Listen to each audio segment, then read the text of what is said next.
Bacchus is a god that gets involved. He literally belly flops in, locking down a target and putting out damage, while being incredibly tanky. Let me, a Grandmaster Smite 1 player, show you how to effectively use him. Bacchus seems to be played equally, both in solo and in support, so with the ever-changing item builds, it's hard to give you a build. So I will not be giving you one in this video. Explore and find out for yourself what feels good. Plus, you could always use Tracker to see what the good players are building. I'll link it in the description. He deals magical damage, even though he scales partially with strength. First, his passive, Drunkometer. Meaning, drinking makes you stronger. In-game, not in real life. As you become more drunk, you gain intelligence, strength, and protections. You become more drunk by using your first ability. Your Drunkometer ranges from 0% to 100%.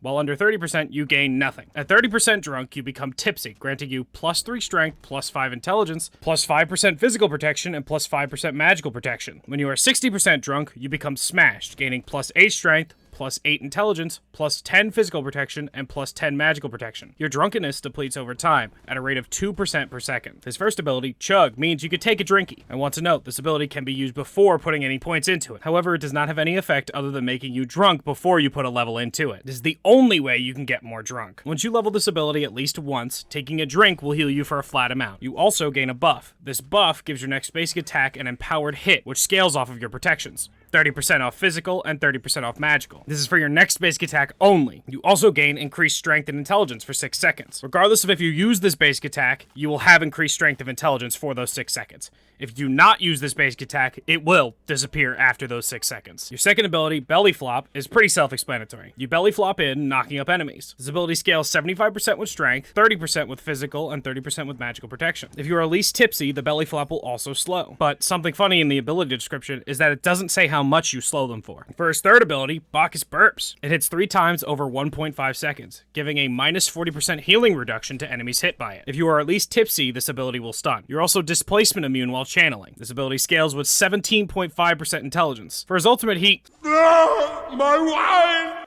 Smashes his jug on the ground, intoxicating enemies around him, which is a CC unique to Bacchus. If you are smashed, you gain strength and intelligence for 6 seconds. This ability scales with 65% intelligence. For your leveling order, you want to level his abilities in this order. 4, 3, 1, 2. As for why, Bacchus' third ability just does so much damage that it is better for your clear, better for your damage, to just level that ability. Your first ability, because you are building mostly protections, gaining that extra damage is very good. And your flop, your second ability, is an escape tool, or an engage tool. Something you're starting the fight with to set up for the rest of your CC or set up with your team. Plus, you're mostly not building strength. As Bacchus, you want to either be the one starting the fights for your team, or getting in after the fight starts to clean up kills. Your ability to lock someone down is crucial to your success on this god, regardless of the role you play. So, keep that in mind when you play him. Anyway, if this was helpful, like, sub, all the YouTube stuff. Peace.